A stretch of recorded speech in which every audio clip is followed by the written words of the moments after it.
we all have dreams, big and small, that create a life in our minds different than our reality. All the while, we watch others seemingly make it happen. I'm Rachel Denson, a farm girl turned mortgage guru, moonlighting as your self-help cheerleader. Together, we'll pull back the curtain with intentional conversations and discover how you get there. It's been a hot minute, and I don't think that's a secret. But hello, how you get there, listeners.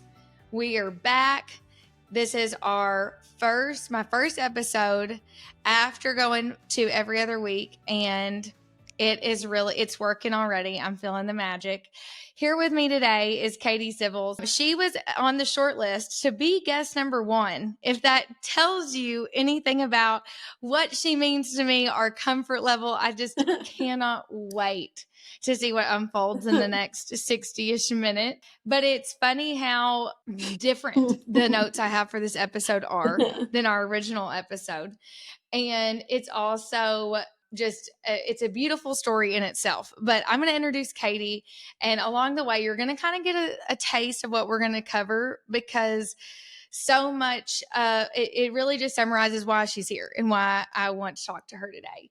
But before we get into it, Katie and I have talked offline. It's so special to me that she's this first, feels like the first episode since I quit trying to record every week.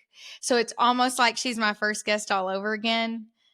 And it feels like such a restart, which I know that she can relate to, and she's going to tell us about, because Katie has listened to the Lord, listened to what she knew were her own boundaries, and has made some similar moves in her life. But also, we were talking about just how even from the start of how you get there, Katie and our friendship has grown. The way that I have let her pastor me, in the sense that I've opened up to her. She's always willing to pastor me, but you have to be willing to be pastored. You have to be vulnerable.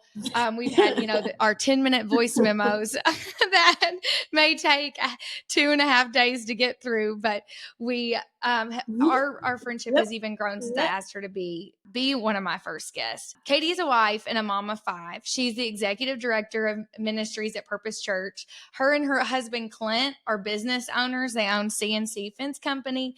Katie is leading a life with a lot of moving parts and a lot of tiny people. She does it a lot of times seemingly genuinely unfrazzled, which is still a mystery to me, but I really believe that it's not surface level unfrazzled, y'all. It's really just her embracing the life she has chosen, and it's beautiful to watch.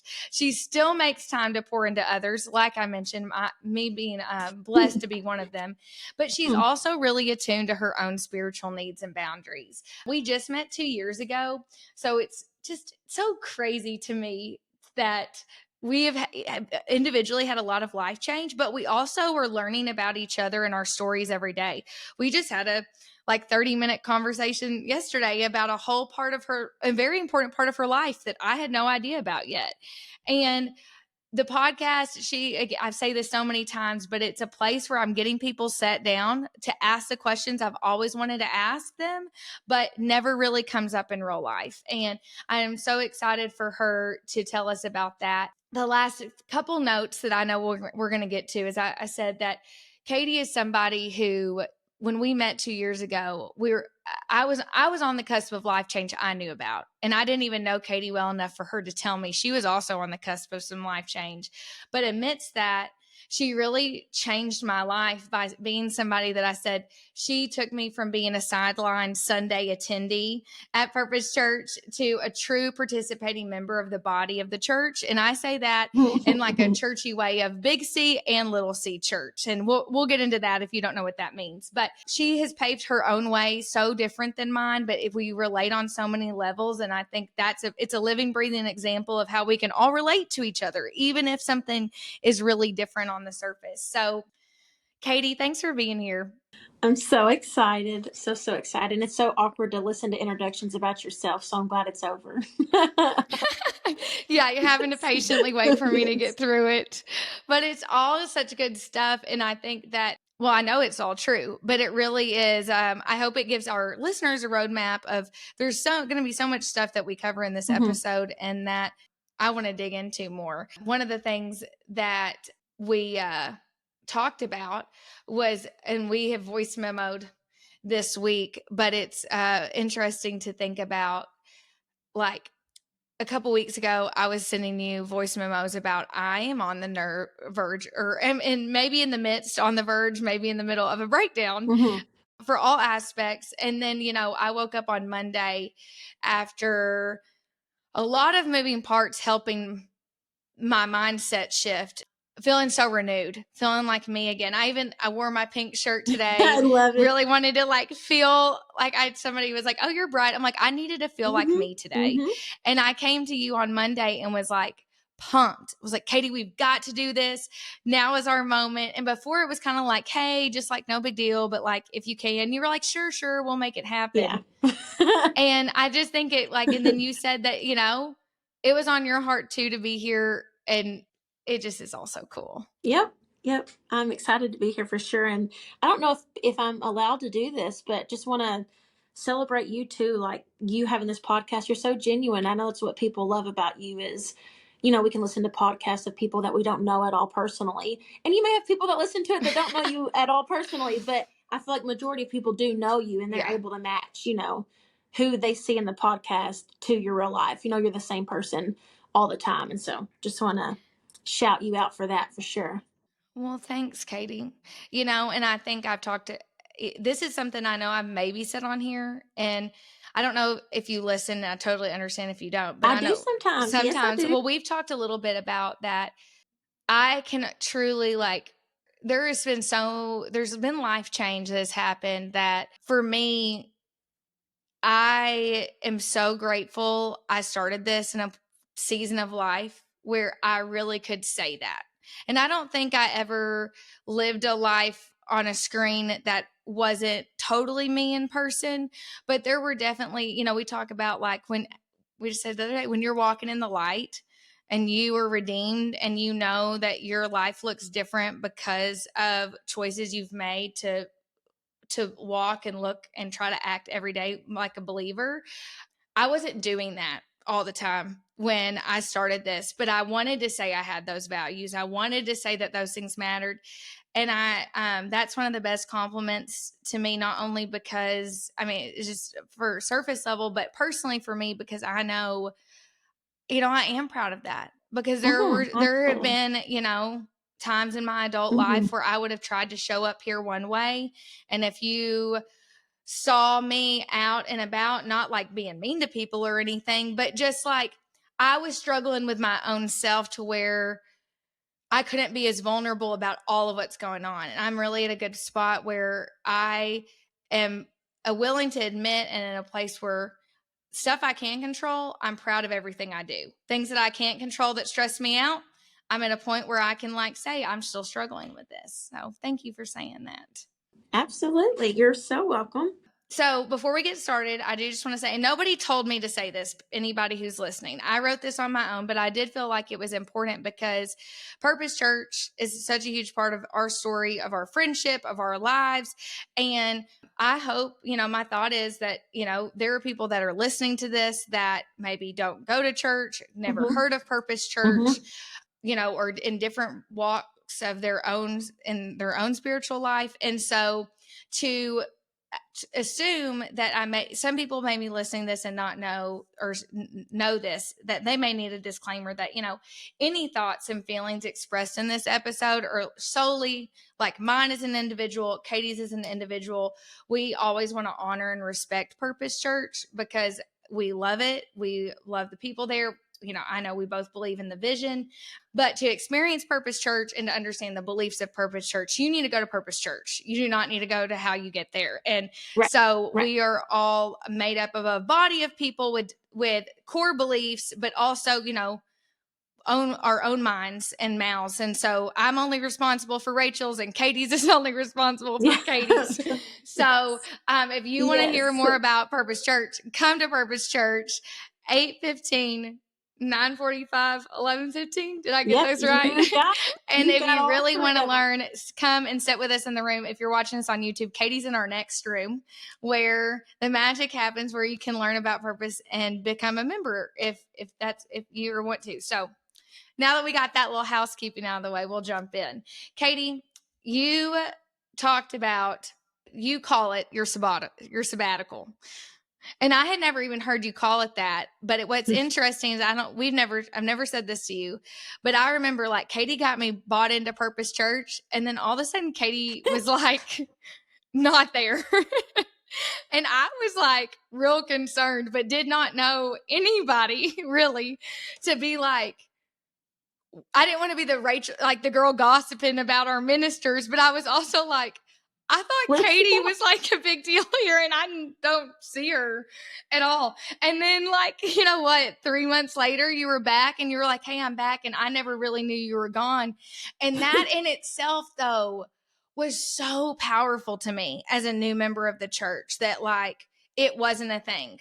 So, but because of that, we've never talked about it. So I would just love for you to tell me about it in your own words. The whole thing is as much as you're willing to share, is like I said. Yes. I think the word sabbatical too, it's so, I don't even know if I know the official definition of it. I feel like if I've used it with anyone, it's because I say it assuming they get it. You know what I mean? Like they know what I'm talking about. And so I would never want to use it with someone that doesn't know what it is, because it's not, for me at the time, I definitely didn't intend on calling it a certain word. Sabbatical is a rest or break from work. So you, I think, are using it in exact context. Yep. That's definitely what it was. In church world, I feel like sometimes it's this formal thing, like after so many years, then you get a sabbatical, you know, like, and so there was some ways that I approached it that definitely wasn't formal and definitely wasn't like, okay, this has not been approved. Like, what are you doing? You know?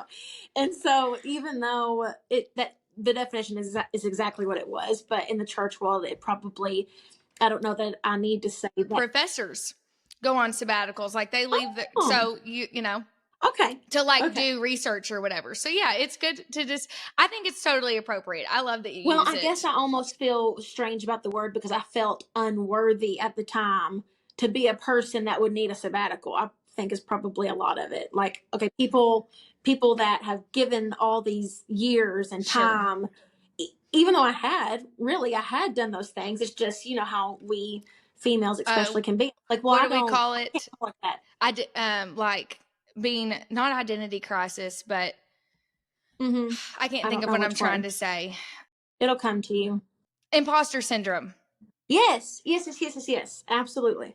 I was just very much in my head. But anyways, so leading up to that, we had just transitioned from portable to a permanent church, which is such an exciting time in a church's life, you know, having a building and redoing the building. Used to be a grocery store, so much time, effort, energy into that. And real quick, tell us about officially about just recap about how Purpose started for anybody who doesn't know. Okay, so we started portable in Callaway County Middle School, which a portable church, if you're not in church world, you don't even know what that means. But that means bringing all the things into a middle school every Sunday morning to make church happen, from the chairs kids sat in to the panels that outline a kid's classroom so they can't run away, to the speakers and the stage and all the lights and everything. The chairs for people to sit in, you know, you create somewhat of a portable lobby. Yeah, tables, you know, everything.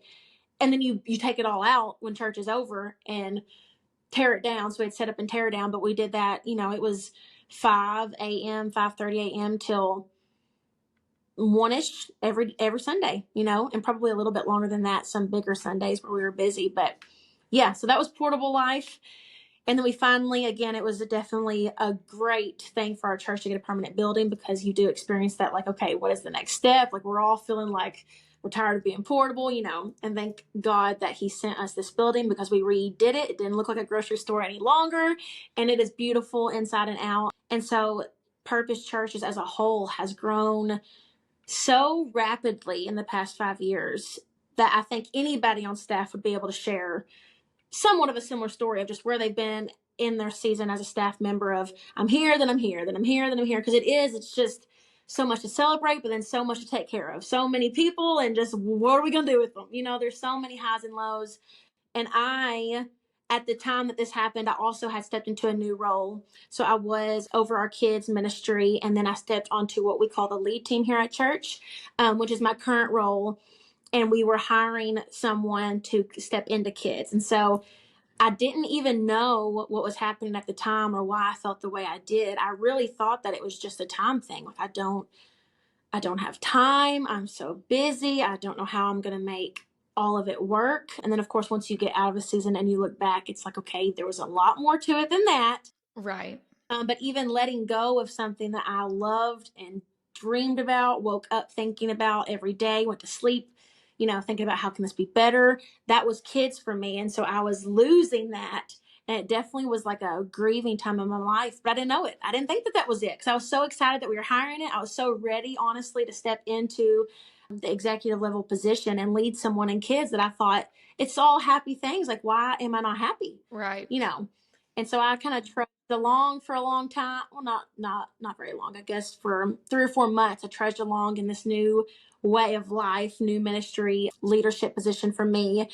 And then there's a question in your notes that said, was it more of a quick decision after a breaking point or something you wrestled with? I think I wrestled with it so long but didn't share with anybody that it was kind of both. Like I wrestled for a while, but then it was, to everyone else, it was a breaking point. Did you know what you were wrestling with, though? No. Or did you just know? So you didn't. So it really was like it finally clicked to you about what you needed. Yes. So everybody else saw it as probably a breaking point.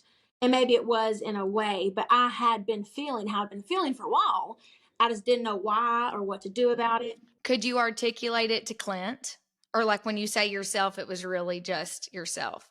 I think more myself. Clint knew how I was feeling, but we almost tried to also misplace the feelings towards other things. Like maybe it's because this is how we're operating. Like, do we need to change that so that this can happen? Like we just, not to blame. Yeah. I don't mean that at all, but you looked at all the other things that can be the reason why you're feeling that way rather than, oh, it might just be a me thing. Like it may just be me. Right. Like you guys thought, like, we can fix this. Yes. Like we can talk to not, Dustin. Yes. We can do all these things. And those conversations did take place. But again, I still feel like from the outside looking in, maybe even from an inner circle point of view, it probably did seem like a breaking point. And it just happened so quick. But in my mind, it wasn't quick. It was like, thank the Lord, I finally said something and now I can breathe. Can you tell us about that? Like about the exact, do you remember it? Yeah, I don't remember what my schedule looked like at that point in life. It was probably a Thursday or Friday, but I remember it being at the end of the week towards Sunday being near. And our pastor and I don't, am I supposed to say names? I have no idea what I'm supposed to do on this podcast. Pastor Dustin and I were texting about it, just texting. And then finally I thought, why am I wasting his time? Like, why am I texting him? I'm just going to send him a voicemail. Were you texting him like, I'm stressed out? Yeah, I just don't know what to do. Like, I don't know why my heart feels this way. I feel, I do feel overwhelmed, but at the same time, I almost just wonder, like, am I supposed to do this? Because like I just shared, it was more of, instead of sharing what I felt like was really inside, I started putting it other places. Like, okay, because we're doing this way, I think that I don't need to be there. Or because, anyway, so long story short, he could read through the lines and he was like, I mean, are you saying you need time off? Like, what do you need? And I remember saying, I don't know what I need. Like, I just need something. And that was in text. And then finally, I'm pretty sure, like, you know me very well, I sent him a long voice memo. In true Katie fashion. And then if I remember correctly, he called me, which is also his true fashion. Like, okay, I listened to your voice memo and I'm going to call you. And my gut is I don't want to answer the phone. Like, that's why I sent you a voice memo. Like, why are you calling me? I am Dustin McClain. That is me. Like, somebody will text me something and some of my clients will go like, yeah, I knew you were going to call me. I'm like, this is too much to text. Mm-hmm. Like, throw me a bone. Listen, if I would have wanted to talk to you on the phone, I would have picked up my phone and I would have called your number. So did you pick up? Yes. Because I had already, and again, it's been a little while. I don't remember exactly, but I know that in the voice memo, I basically did say, I don't know how long, and I don't really even know why. I just know that I need to step away. And so thank goodness he did call me, because he helped me work through it, because he probably was perceiving it as, are you quitting? Like, what are you doing? And I remember even on the phone telling him, like, I understand if it has to be looked at as me quitting, because I am so immersed in how we do things and how staff works, that someone can't just do whatever they want for however they want. So if the consequences of this are I can't hold my role anymore, then as sad as that makes me, I'm just so confident that I've got to just step away. And I remember him saying that is not happening. You are not going to lose your role. And to make sure people who don't know us know, like, because we are a new church, staff is very small. Right. They're at that point where it makes a big impact. 3, right? It was 4. You were the 4th. No. You were the 4th. There were 3 executives, right? Lead pastor. Technically. Lead pastor, 2 other executives, plus me, plus a kids director. So 5. But your role was new. Yes. And this was the first time there was a hired on just kids director. Yes. So there was, technically. So there was like a lot of. Yep. Because you were not just kids director when you were in that role. You were still all the things. Right. Yes. Right. And so to lose 25% of the team is like a big deal. So that's why I just wanted to make sure I'm painting the picture. Because, Katie, I'm very honored. There are people that listen to this that don't know they're not in Murray. Right. They may know me, but a lot of this may be foreign to them. And I'm so glad they're here with us. So I don't want them to feel like they're left out. So I'm not trying to interrupt. I just want to make sure we're No, and I live and breathe it so much that I do assume everyone knows who I'm talking about, what I'm talking about. Callaway County Middle School right down the road. You know where that is. You said middle school, so I'm like, they don't need to know where it's at. They know it's a stinky middle school. They know what it. Yes. So you were terms with, if I have to quit, I'll quit. Yes, and not because I want to, just because I know that it impacts people. And I don't know what to say to you on a time frame, because I don't know what to do. I just feel so confident that I'm doing people a disservice by operating how I am. And I just feel, like I'm not in the right spot right now in life to just pretend like it's all good, and it wasn't Purpose Church's fault. It was a me thing. It had nothing to do with them, even though I may have tried to say it was, found other reasons of well, it's because of this or it's because of this. It was a me thing for sure. And I just remember him I remember it so vivid, and it meant so much to me that he said, and he wasn't giving me permission to be gone forever. It's not what he meant by it, but I just remember him saying, you are not losing your role over feeling confused. You are going to have to talk to me and walk me through it though, because even though he wanted to pastor me, I knew there was practical sides of it. There was, what are we going to do? Who's going to do your things, and the timing, of course, of having someone step into kids. I'm their overseer. And so you thought that you met me and then I disappeared. Well, same thing for her. Same thing for the people that I was overseeing. They're like, well, where'd she go? But long story short, you of course can let me know if I am leaving anything out. But as far as how it got started, it's how it went down. And I was very grateful for his heart in that whole manner. And it was the first time that kind of situation I played out. So I know, even looking back at it, now that the church has grown, I have grown, our pastor has grown. It's not funny at all, but we joke sometimes, he would completely have approached it different. He would have said a time frame, you can't just do whatever you want right now. You got to let us know, and I would have done it different too, to where I would have been more intentional with that time. How long were you gone officially? The end of October to the end of January. So 4 months, roundabout 3.5 to 4 months. Did you feel immediate relief? Were you because I like to say, this is so bad, but it's the truth. We talked the other day. Chad was like, you would be bored after a week of if you didn't have a job. And I was like, right now I'm pretty stressed. I think I would easily enjoy 90 days. No doubt in my mind. I don't think I would itch for 90 days. Now granted, I'm way better right now. You couldn't, my answer would be different today, but I was so maxed to the nth degree that so I just wondered, like, was the relief immediate? How long did it last? When did you start itching? Was that your sign? Like all those things. Mm-hmm. Well, and something else that I had written some notes to make sure I hit on some things that I knew would help, hopefully would impact people. But I wrote down that what I felt was that I'm in the right place. Like, I know I'm using my gifts. I know I'm supposed to be in ministry. Like, I know it, but I feel like something's just being used for the wrong reasons. And I didn't know. So the right place, but for the wrong reasons is still wrong. And so I knew that even though he's gifted me in ministry, like he's put me where I'm supposed to be, I just felt, this is probably not until after it was over, but now that I look back, like what was off was that I was trying to do it all for me. Like, I'm like, look at me, look at all the things I'm good at. Like, of course I can handle that new role because I have those giftings, and if you're a believer, that's not going to work in your life ever. But especially in ministry world, it's like, that's going to take you nowhere. You are going to end up saying peace out for 3.5 months because that's not why we do any of it, And so I was relying on my own strength for sure and just questioning everything. But at the same time, I was in the right place. I know I was supposed to be there and I'm supposed to be here, but it was for the wrong reasons. But then flip flop of that, you can be in the wrong place where you're not called for the right reasons. And that's wrong too. So you just have to it has to be all aligned by God. The right place for the right reasons is where you can be in the wrong place for the right reasons. Mm-hmm. Like, I have these giftings, and I shared this with you the other day. I have these giftings. I want to use them for his glory.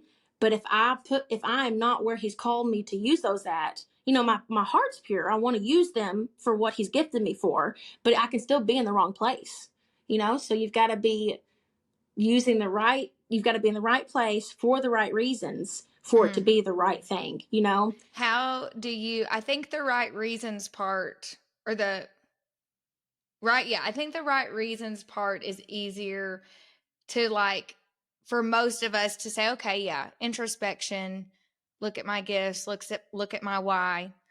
Right place to me is a little bit harder. How did you, like, if you think, I guess you never felt like you were in the wrong place, but if somebody, how would you say, how do you identify if you feel like you're in the wrong place? Cause, like, to me, that's the one that I'm like, I don't disagree with you, but that one's harder. Yeah. Like, but how do I know that, Katie?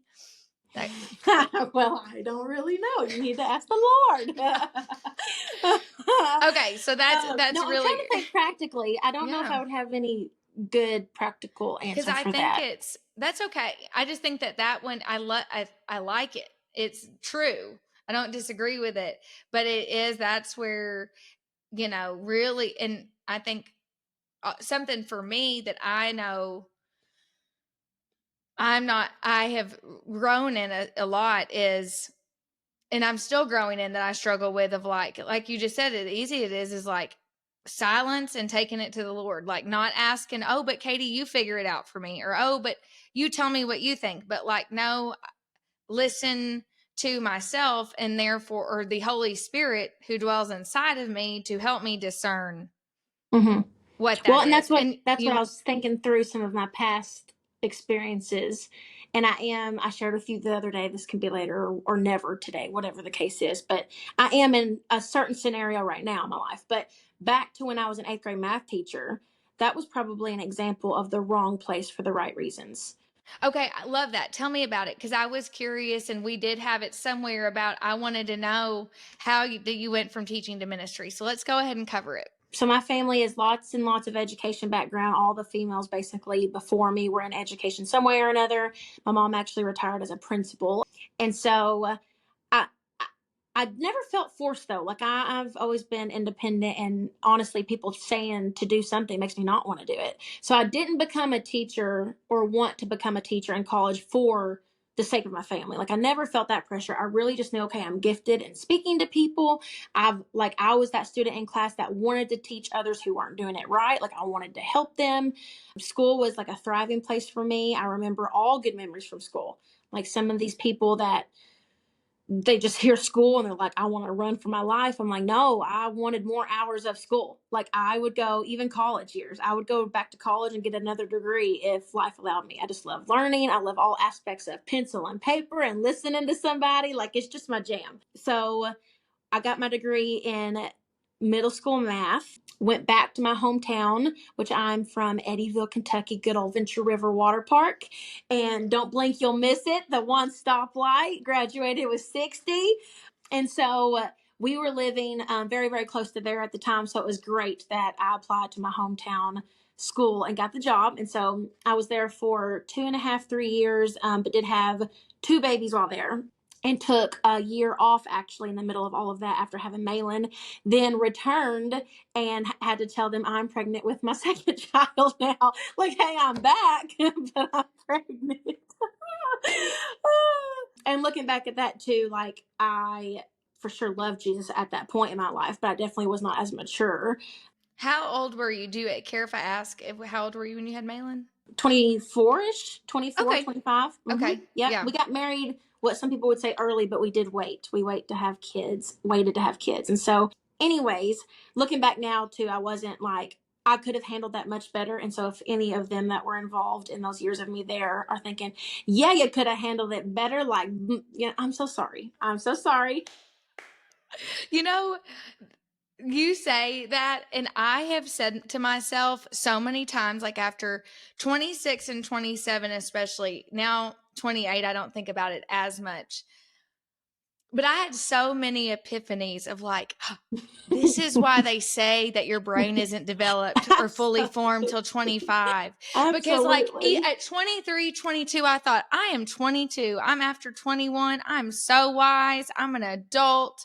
I live on my own, all this stuff. And I am just like, look back and think, this is what they meant. Like, I get it. I felt like it was so like in a span, the growth I had in 365 days, maybe not like January to December, but just I felt like, after I turned the corner of 25, it just really so much. I figured out a lot. I was able to see myself for who I was, like good, bad, and ugly, like you said.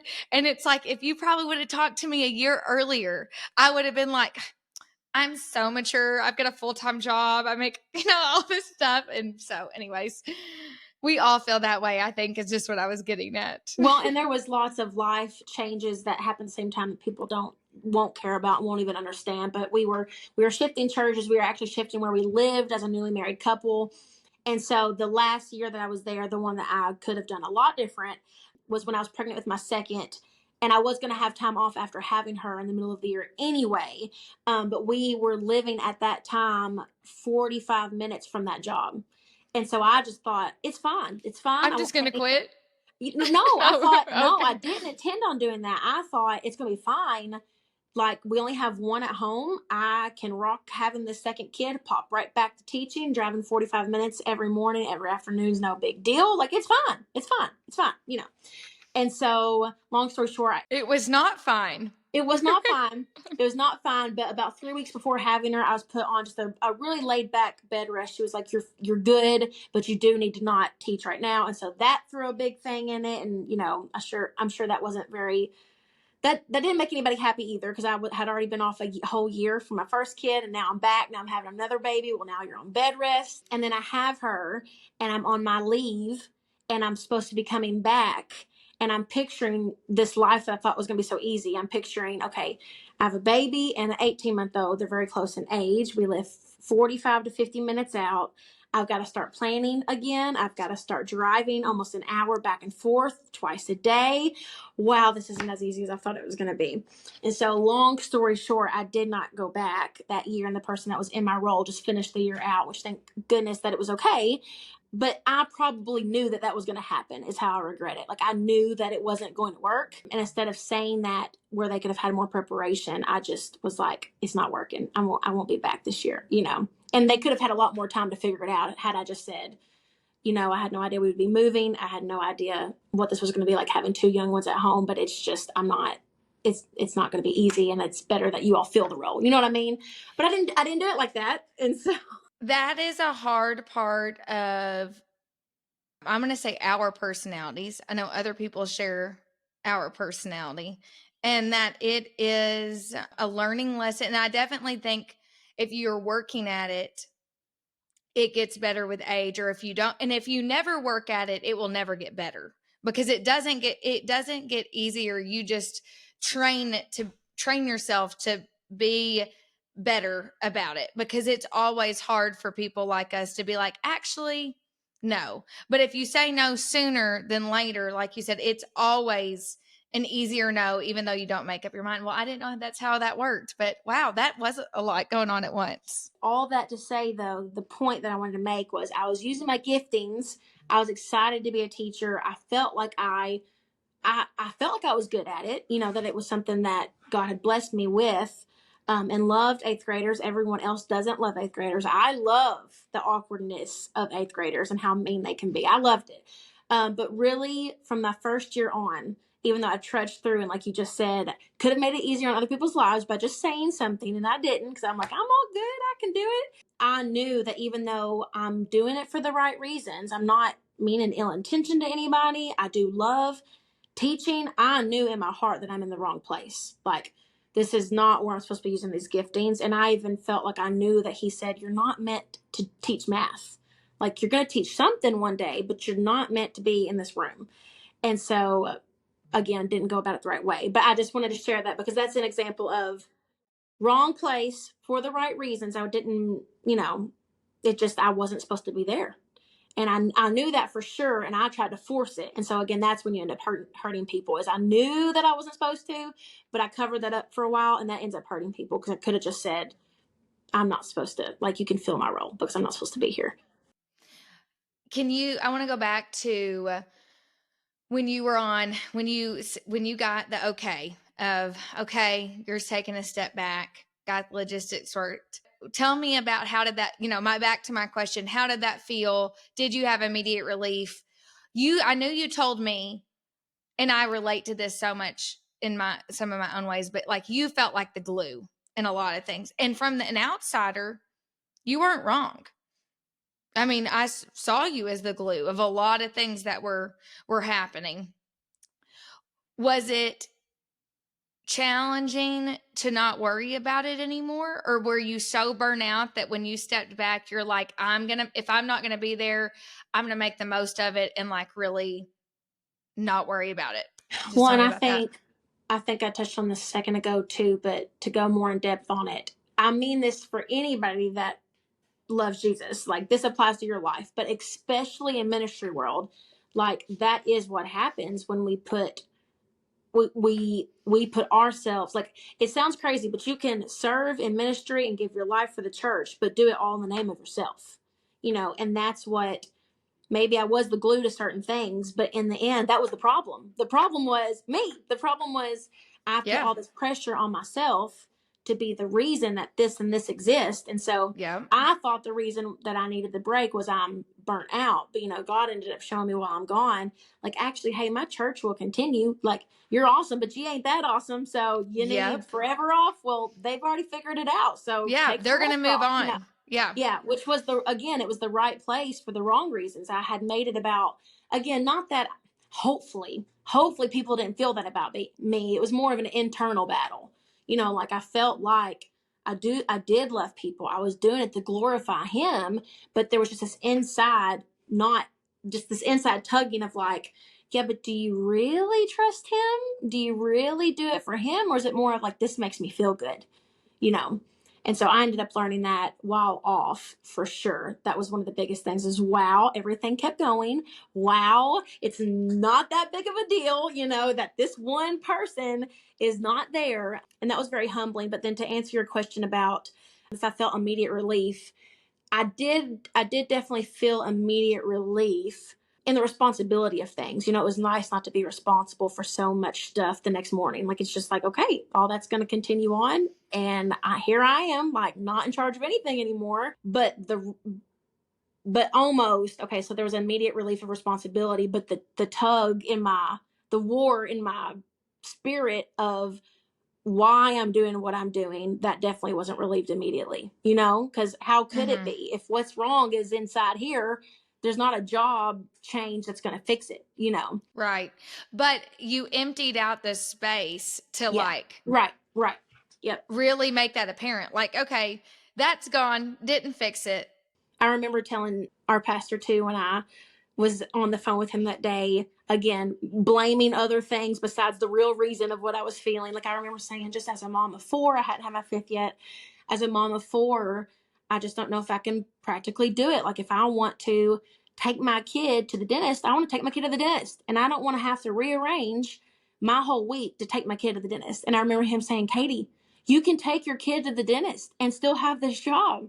And it's just like, you know, we're so hard on ourselves that I was like, no, I can't. I can't. It's too much. It's too much. Like it felt so overwhelming to me. And what's so funny though is when I stepped back and I was back in my role and, you know, that time was gone. Guess how many times I took my kid to the dentist? None. So, all the appointments, all the things that I thought I wanted to do with my family. I mean, I didn't, you know, because again, it was more in here than it was anything out there. You know, like that has to be fixed first before any situation can resolve itself, you know. So. So when did you know it was the right time to come back? That is definitely the thing that, and I know he would say the same thing, that's the thing that we should have done better. That he absolutely had the right to say, you need to know by this date, you know, and he didn't do that to me. And I wasn't doing anything intentionally. I wasn't trying to lag people along. But the timing was, I felt like we got to around maybe November, like Thanksgiving-ish. And I remember they had been to our house several times, not really to talk about that, just to hang out as friends. But we had touched on it, and I had said, like, I think that because Allie and Dustin, our lead pastors, are Katie and Clint's very best friends. Yes. Which it would be so unique to hear their perspective too one day, you know, because they didn't know, like, do we ask her, or we're at their house hanging out? Like, is it time to talk church? Is it time to talk, you know, she's not doing her job anymore? Like, do we need to bring it up, you know?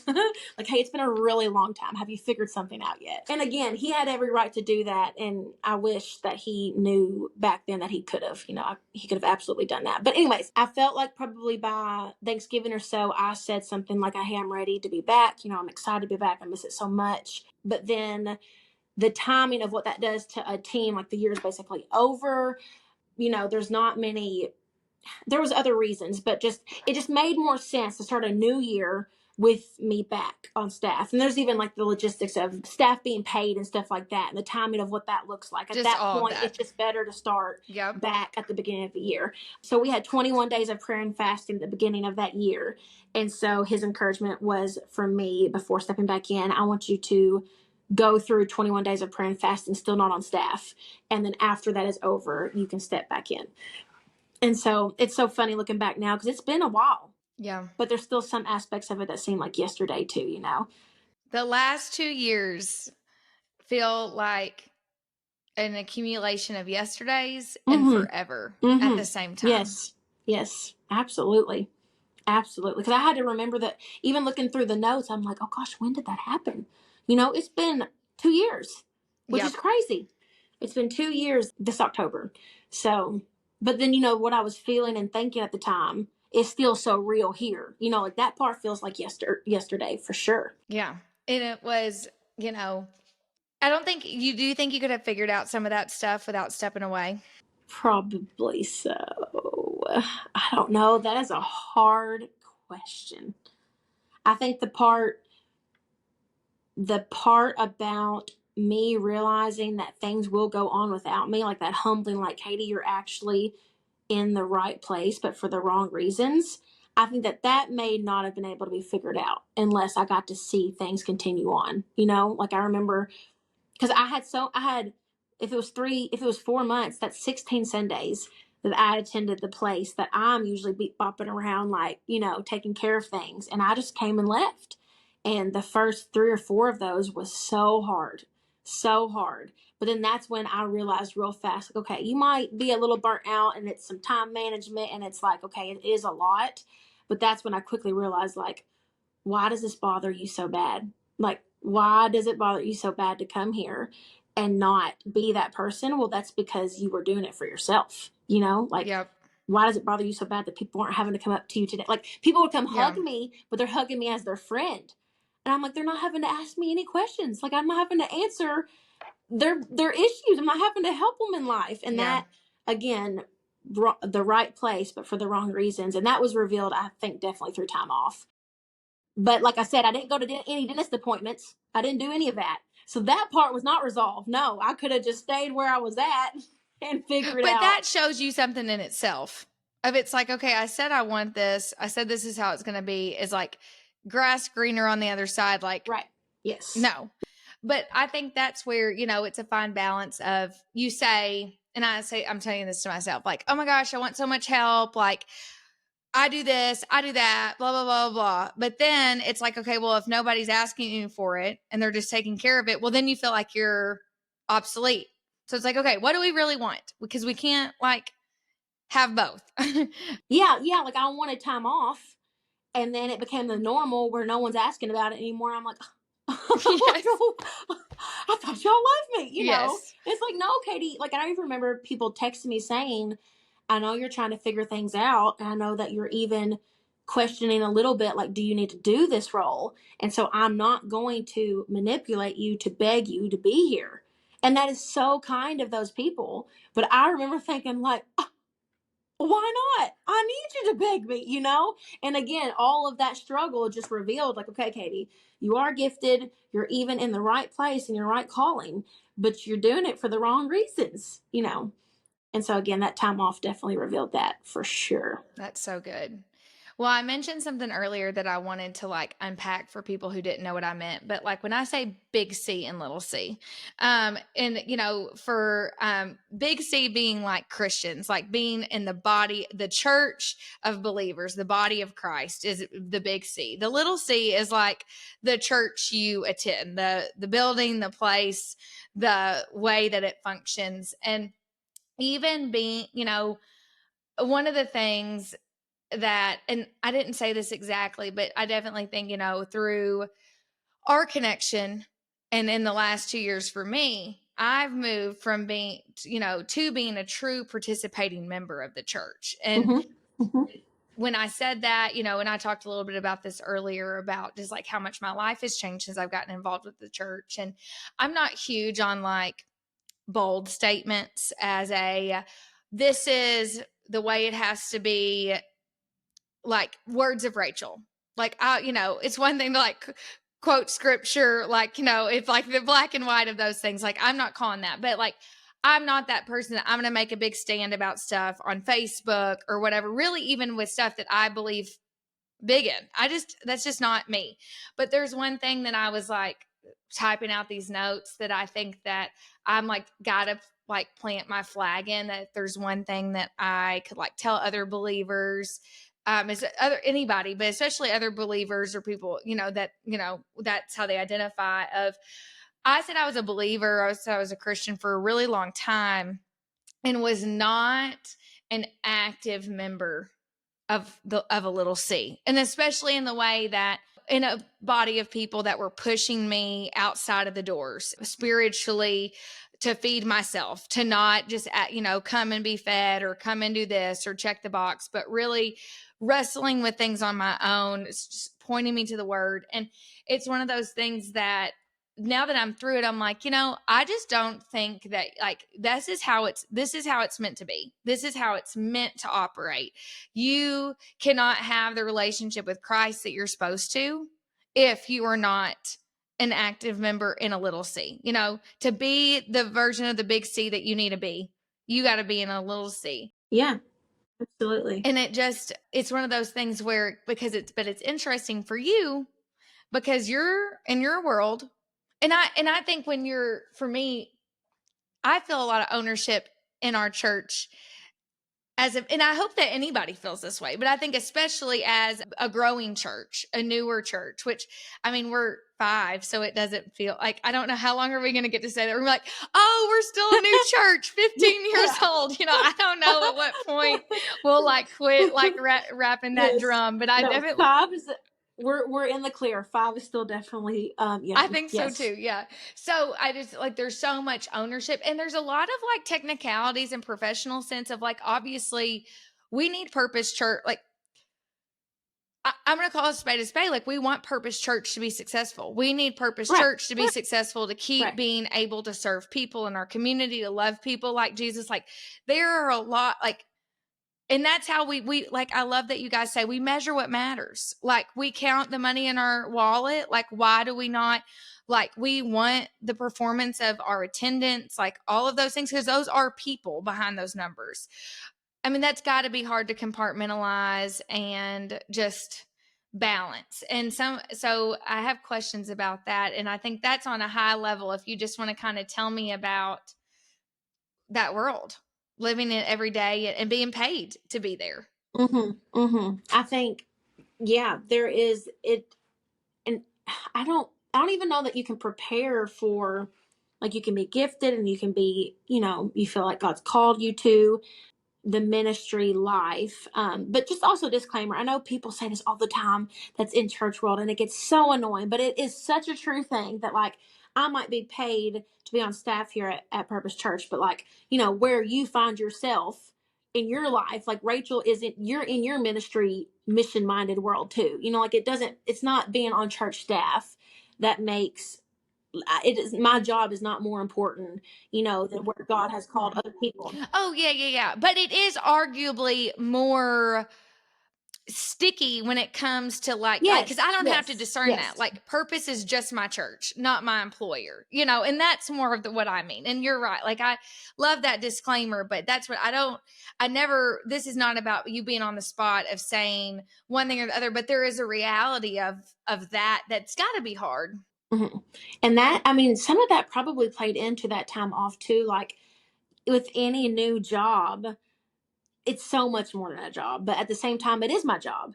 And so with any new job, you're so excited. It's all fun and games. It's like, give me all the things to do. Like, I can handle that. I can tackle that. And you almost are able to not feel the immediate just weight. That is so true. That is so true. You don't feel the weight. We like to say around here, weight instead of pressure. Like, it's a healthy weight that you feel, but it takes time to recognize it when stepping into ministry. And I think that I didn't, and no one can really prepare you for it. It's just, I realized it quickly. Like, hey, you may have vision for that area. God may really make it easy for you to operate that team. But at the end of the day, you are stewarding his people. Like, people are going to say, you are a part of their story and their relationship with Jesus. Like, you have more on your plate than whether check-in is working, whether the iPads are printing out or like stickers. I may have to oversee that, and that's an excellent part of our experience for people here at Purpose Church. But at the end of the day, like, and I'm just putting this in a kid's perspective rather than the what the executive ministry role kind of entails. But when it comes to, like, overseeing a kid's ministry, these kids and what they're learning, and whether they are learning about Jesus, and whether your volunteers are healthy. Like, who are my volunteers when they're not working at Purpose Church on a Sunday morning? Right. Are they growing in Jesus? Like, it's, again, not that it is only my responsibility, but it's a lot different than an outside of church job when it comes to that weight. For sure. Because it's all a spiritual thing. And do you try to, like, have some kind of boundary? Because it's like, it's people you care about. So you can't be like, 5, I'm not going to talk to Rachel. It's after 5, Rachel's in crisis. Sorry, business hours at 8. Like, obviously you don't operate that way, but at the same time, like, you can't, there is a level there too. Right. No, I don't know that I have achieved that part of it for sure, just because, for one, our staff is so small that put the friendship or just people maybe needing some advice to the side, like just practically leading the people I'm supposed to lead, they have full-time jobs. And so they're not available for meetings or much talking throughout the day until after the day. And so that, until you can have a larger staff, that in itself is its own working. It's something that you've got to figure out, because they are worth it. It's worth it to me to figure out how to meet with them. But then again, I don't want to put, family at the bottom either. Sure. And so that's definitely something that I am still working through, that I do not have mastered. Do you like have something like somebody you like to look to read on or listen to? Like, is there like another place? Well, so this is just like a little A plug? tidbit. Yeah, plug. I'm in Charlotte Gamble's leadership circle called the Collective, and it is mainly for ministry leadership, but honestly there's lots of business minded leaders, women in it too. But that is the biggest influence in my life at the moment, as far as outside of Purpose Church and outside of the word. Yeah.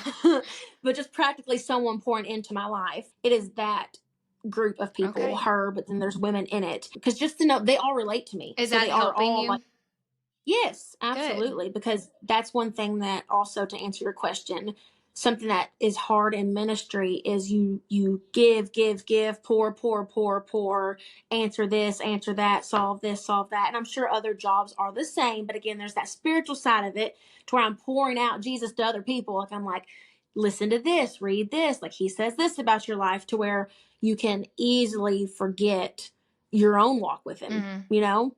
And it's that alone is probably, not to make it sound so drag, but that's probably the scariest place to be in ministry, is that you would be operating in a way that you know all the answers, but you don't have a relationship anymore with the one that put you in that spot in the first place. You know, like, I'm pointing all these people to Jesus, but then I haven't talked to him in 3 days, you know? And that is definitely, I think that alone is probably the hardest part of ministry. You know, not the boundaries are important, the hours are important, but it's losing sight of, you know, like, who am I if I'm not Katie, executive director of ministries? My relationship with Jesus should be the exact same, Right. you know? And that alone is probably, to me, the hardest dynamic of ministry, for sure. Yeah, absolutely. So you were not working. You were full-time mom when you were living in Mayfield, going to church there. You were never on staff somewhere else. Is that correct? Nope. Yes, I Okay. had that in between time of teaching and ministry. Did you tell me about that? Like, did you know with Dustin and Allie, were they like, we know we want you? Like, tell me about that. In a nutshell, too, some cool things that led up to Purpose Church and helping launch it. We had gotten to know Dustin and Allie at another church when they were on staff there. And so that is even how we ended up in the location that we were living at the time, was because of that church. And then some things happened, and they were not in that role anymore. And so we said, since that is kind of the reason why we found ourselves in this town, we're actually going to go back home. And it would have never affected our friendship, but just the reason to live there isn't, like, we don't need to live here anymore. And so we were headed back home, and had actually bought land to build what I would probably call our dream home, I guess. And that's when Dustin and Allie approached us about launching a church in Murray. And so then we sold the land. We decided to stay. We said, we're doing it with you. But through all of that process, never once, you know, just because we were helping launch it, what we called the launch team, like, we're one of the original people, you know, that were behind the vision of Purpose Church, never once thought, well, I'm only helping launch it because I'm going to be on staff. Like, Okay. no, like, you were just a part of the launch team. Got it. yes. See, I wasn't even Yes. sure how that all started. Nope. And in our previous church, when we were there with them, I helped with the youth ministry. But again, it was a volunteer, just every Wednesday night. I love to be around kids. I'm already teaching them during the day. I'd love to help, you know. And definitely became interested in, because again, it's similar giftings to when I was in the classroom. So I Yeah. think that's what attracted me so much was, wow, I feel like I'm thriving. I feel like this brings me joy. I'm doing it for a reason bigger than myself, but I'm still able to, like, be myself here and use the things I'm good at. And so when we launched, actually, I helped out with the kids area. Again, no intentions of ever working at church. I just thought that's where I'm supposed to be. Like, if you ask me where I'm going to be involved in church, I know no other place to tell you other than the kids area. Like, that's where you'll find me. As we were getting things launched, and we would have these meetings where people would come to learn about it if they're interested. I helped with the kids back then. And then once we officially launched and we were portable in the middle school, I guess I did start out in this role, but it was clearly not on staff, future staff role. Yep. No, it was just, you're going to basically oversee the preschool room, because as we launch and as we had so many kids come from the very beginning, we were like, okay, nobody's even paid to work here. Like, who's going to do these things on a Sunday? And so we had somebody kind of overseeing kids as a whole, loved her to pieces. And she asked me, would you mind to kind of be what you would call probably a preschool coordinator? And so if they were somewhere like in the 3, 4, 5 year old range, and I was pregnant myself too at the time. Was this number? That would have been, oh my gosh, that would have been Remy. Remy. Yep, that would have been Remy. Remy is my girl. That's why I made that horrible little noise when I said her name. I think it would have been Remy. Isn't that so bad? It's Remy or Cal. I mean, you have know. 5, Katie. Like, I think people are going to give you a break. I think Remy. It would have been Remy. Yes. I was pregnant actually when we were launching the church, and then had her right after we launched. But then had her step back in and stayed with preschool and some things like. At that time, I still am getting so interested in how does all this ministry world work? Like, it's leadership, but it's for Jesus. You were kind of like a student again, too. Yes. See, because it's very fascinating to me, too. Clearly, that's why I have so many questions for you. But anyway, so, okay, cool. Yep. It was just learning, okay, like I love doing what I'm doing in preschool, but I naturally had the mindset, and we were actually talking about this earlier today as a staff. I naturally had the mindset that wanted to oversee more. Like I thought, okay, so I've built this, and not that it's on my glory. I don't mean that at all, but I've built this preschool team, and I've gotten to use my gifts and talents, and I'm seeing them thrive, and I'm so thankful. Now what? Like, I don't want to just operate here anymore. I want to move on to the next thing and help build it. And I want to, all in the name of building the church, hopefully for the right reasons, even though it didn't always work out that way. But it was never anything I asked for sure. Like I just found myself in the right place for the right reasons.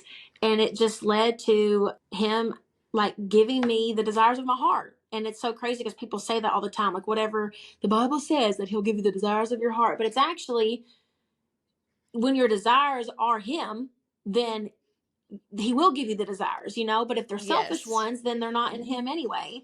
But I did write down that I wanted to share just if we plant ourselves where our feet are, instead of looking so far ahead and just serve him right where we are, then that's when he will. It'll just out of the blue, like, wow, I didn't see this coming. I have the opportunity to oversee all of kids. Like, great. I can't wait. Like, yes, sign me up, and so that's where I found myself was some people had shifted, but I had been so committed to the room that I was blessed with, the team I was blessed with, and just being right where he called me, that then I had the opportunity to step into overseeing kids, which was not on staff at the time. It took many years for that to be a staff thing, but was happy to do it. Didn't want to be paid for it. Didn't want to be on staff necessarily. That wasn't why I was doing it. I just loved it.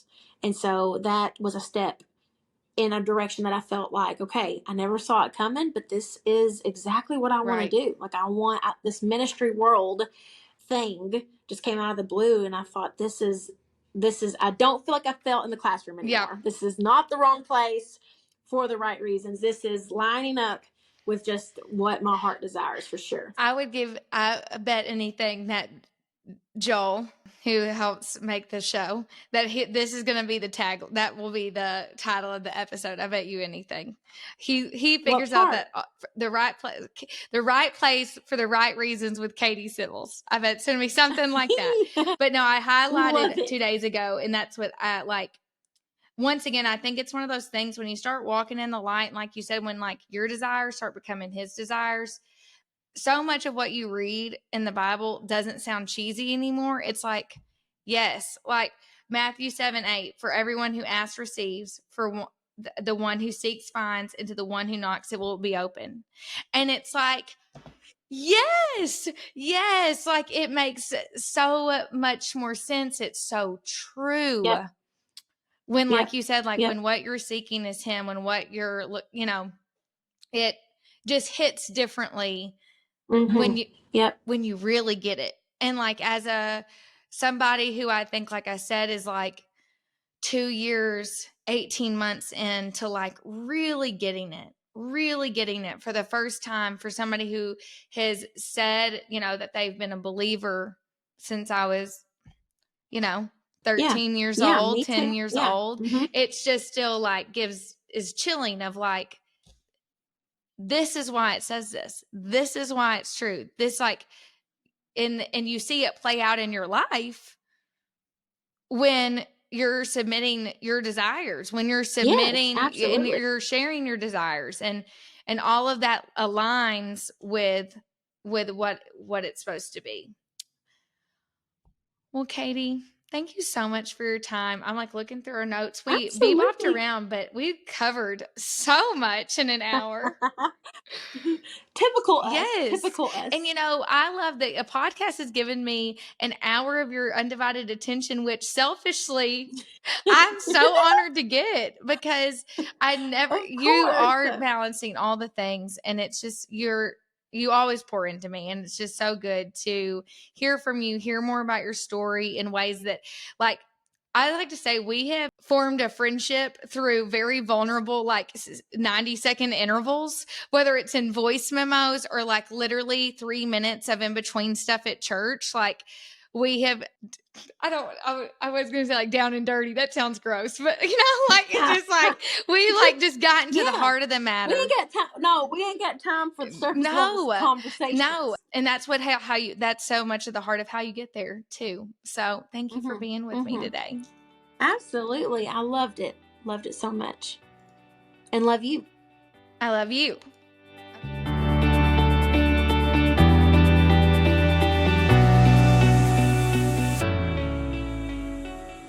Thank you for joining me this week. I hope this episode met you where you were at, and it's given you your own clarity on steps forward for how you get there. Wherever and whatever that is, it is important and your dreams matter. I would love to hear what you think of this episode and how you get there. You can connect with me personally via email at howyougеттhere@gmail.com, or you can find me at Rach Ross Denson on Instagram, TikTok, and all other social media platforms. If you love How You Get There, I have a favor to ask.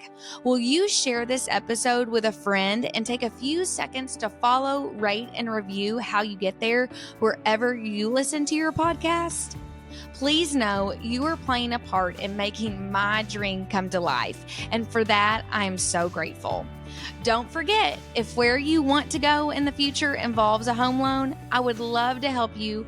Find me on Instagram at Rachel Denson _MLO to learn all about mortgages from my videos, or use the link in the bio to schedule a one-on-one consultation with me. I hope to see you back here next week, where we'll keep talking all about how you get there.